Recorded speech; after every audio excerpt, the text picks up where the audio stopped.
Finally, it's over. I sighed in relief, staring at my husband lying in the coffin. Over time, his attitude towards me had grown harsh, and he had changed into someone unrecognizable. Despite the hatred I harbored, I had devotedly taken care of him when he fell ill. As those grueling days came to an end, I felt a sense of relief. However, there was one thing about my husband that bothered me. What did that mean? This uneasy feeling led to the revelation of a truth that was completely unexpected. I am Gabriella. I married my husband, Hunter, who was 2 years older than me, when I was 27. He was a salaryman, and I worked as a fairly well-known freelance writer, both of us working to support our household. Unfortunately, we were not blessed with children, but I was never dissatisfied with my married life. Being with him made me truly happy. His gentle nature always made him considerate of me. We exchanged words of gratitude daily, went out together on holidays, and celebrated our anniversaries at the same restaurant every year. I loved my kind husband from the bottom of my heart. However, a sudden crisis befell our happy life. "You're home. You're quite late. Was work tough?" Huh. Why are you still up? "I was worried since you've been coming home late lately." Work's been hectic. I'm too tired to talk, so leave me alone. I frowned as I watched him, irritated and heading straight to the bedroom. About 10 years into our marriage, my once kind husband suddenly became cold. He started coming home late, ignored my greetings, and refused to eat the meals I prepared. I couldn't understand the cause, and without that understanding, I couldn't find a way to approach him. Perhaps it was because I had aged, now 37, and lost some of my youthful charm. Despite this, my love for him remained unchanged. I tried to win him back by cooking with more effort and attempting to initiate physical affection. But he completely ignored me. Worse, he would throw hurtful words at me, saying he was ashamed to walk outside with me and regretted marrying me. Our 10th anniversary came and went without any celebration. I wanted to make Hunter happy.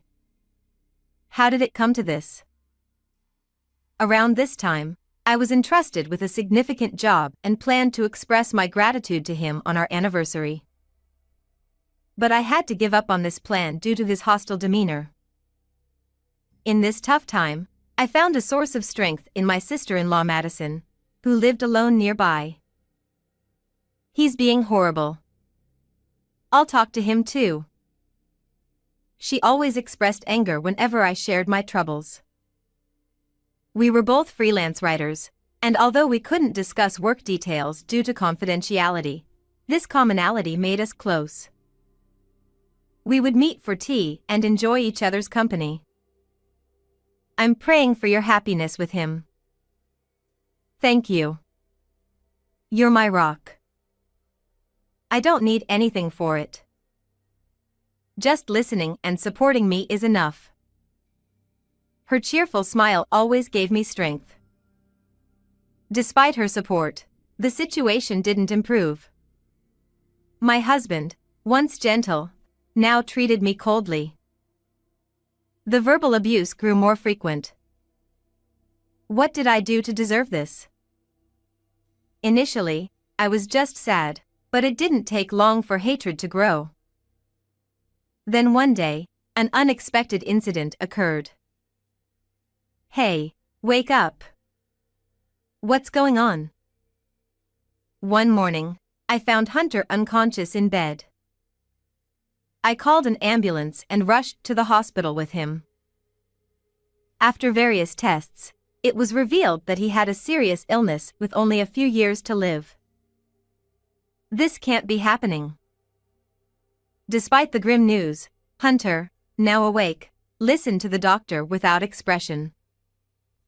I would have held his hand and comforted him in the past, but I no longer understood his feelings.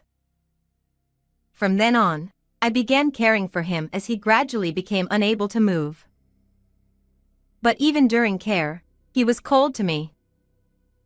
Don't touch me. You need to change your clothes to feel better. I don't want you to care for me. His irritated voice wore down my spirit. Managing work, house chores, and his care left me with no time for myself. Yet, he only complained, saying he didn't want to see my face and sometimes throwing food or clothes at me. There was not a word of thanks. Despite everything, I remembered the happy times and cared for him out of love. However, no one could endure such days forever. Just a few more years. Eventually, I became detached, merely fulfilling my duties out of obligation. What kept me going was the end in sight and my sister-in-law's visits. His condition worsened, transitioning from home care to hospital care, where he continued to treat me harshly.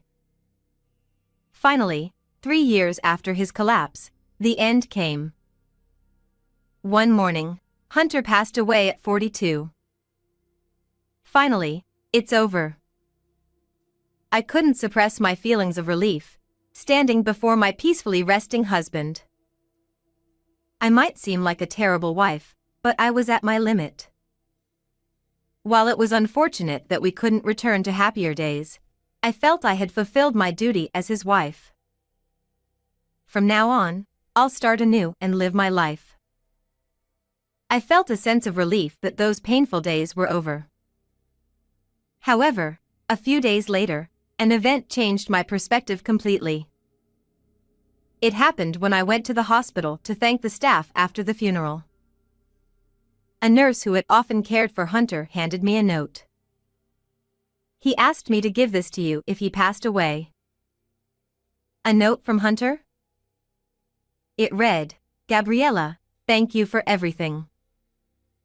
From now on, please eat lots of delicious food at our favorite place." The writing, though shaky, was undoubtedly Hunter's.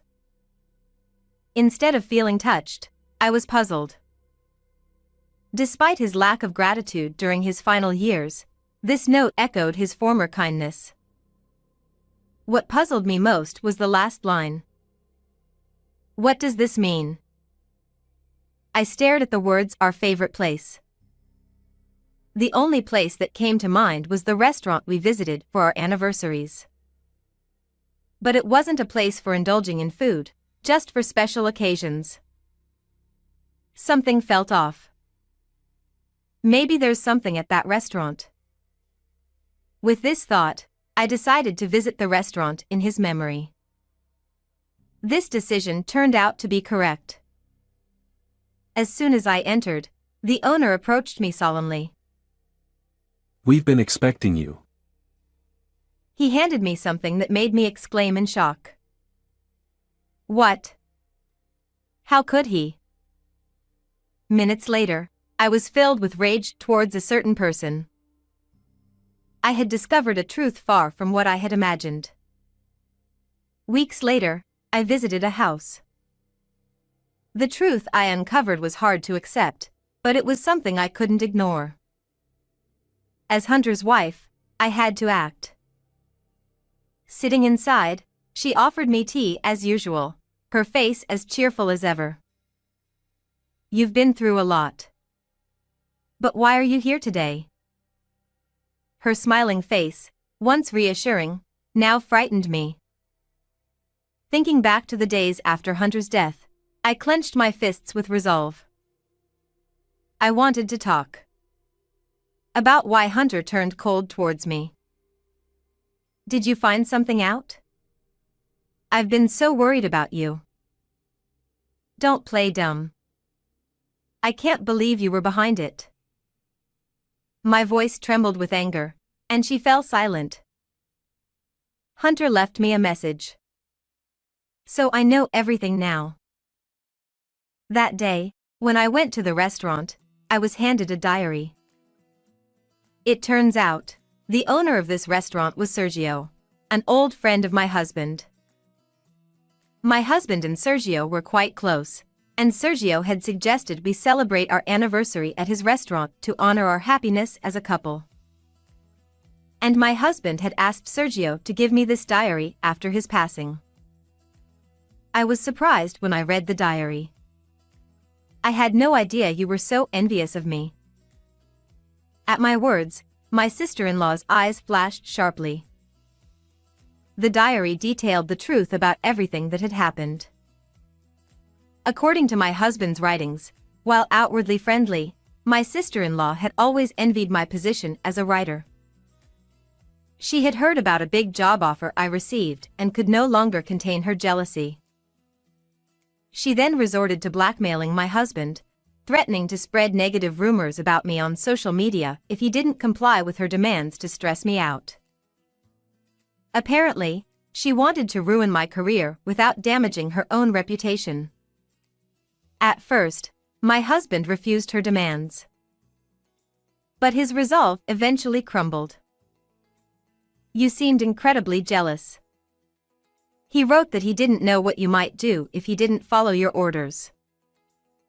Ultimately, my sister-in-law, wielding a knife, cornered my husband. Realizing how dangerous she was, my husband felt a sense of crisis. He feared she might eventually harm me directly. So, he decided to act harshly towards me, hoping to give her what she wanted, causing me emotional distress and possibly leading to divorce. He thought that if we divorced, my sister-in-law and I would become strangers, reducing her opportunities to contact me. Believing Sergio was safe to confide in, my husband had been consulting him all along. During their final meeting, he gave Sergio the diary, asking him to ensure I got it. The diary ended with apologies and a warning to escape because it's dangerous. What does that mean? Explain.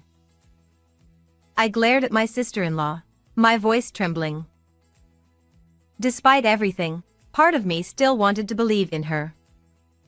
While I didn't doubt my husband and Sergio's words, it was also true that she had helped me numerous times before. If you just apologized sincerely. But my hopes were quickly dashed. That's just my brother's delusion. I haven't done anything. Her mocking voice made something inside me go cold. Despite my hatred towards my husband in recent years, the love he once gave me lingered. The person I chose wouldn't lie so elaborately. Disrespecting him like this was something I couldn't forgive as his wife. I see. If you won't admit it, then you'll have to face punishment. What? I've done a bit of research into your writing career. In the next moment, her expression changed drastically as she looked at me. Determined to find a way to punish her, I had thoroughly investigated her. Rumors were circulating that she was blackmailing celebrities for forced interviews and writing fabricated gossip articles to make money. None of it has gone public yet, but if it's true, it's serious. Do you understand? Proof? You're just jealous because you can't find good stories. As I glared at her, she turned red and stood up. I calmly watched her reveal her true nature, and it was clear from her behavior that the rumors were likely true. Moreover, I had solid evidence of her misdeeds. Getting angry won't help. I've already talked to the celebrities you wrote about. What? How? I also introduced them to a skilled lawyer I know. My sister-in-law's jaw dropped, shocked that I had gone that far. Being a well-known writer, I used my connections to talk directly to the idols and actors she targeted. It turned out the rumors were true. I then suggested they sue her, and introduced them to a lawyer. Several crimes apply here. Not only will you be sued, but your career as a writer is over. finally realizing her dire situation. Her face turned pale, and she bowed deeply to me. I am sorry. I apologize for everything. Oh. Weren't you just saying you didn't know anything? That was a lie. I was jealous of you. I'm really sorry, please don't take me to court. Tearfully, she confessed everything. She wrote false articles to gain fame and planned to use my husband to pressure me, all while pretending to be a supportive sister-in-law. Hearing her confession brought me a mix of relief and sadness. Please forgive me. If I get sued, what will happen to me? Her desperate cries made me sigh deeply. No matter how much she apologized, my husband was gone. He had died with unresolved misunderstandings, and I couldn't forgive her for that. If you truly regret it, you need to atone for your sins. With that, I firmly told her off and left, leaving her slumped over in despair. Eventually, my sister-in-law was sued by those she had wronged. Thanks to the skilled lawyer, she had to pay a total of $100,000 in damages. She was also expelled from the industry, losing all her contracts. As for me, I've come to terms with everything and am returning to a peaceful life. Knowing the truth, my hatred for my husband has vanished, and the time we shared has become a cherished memory. I hope that one day, I can reunite with him in the clouds, and we can truly understand each other and enjoy happy times together. How was this story? Please subscribe to my channel. I'll see you in the next video.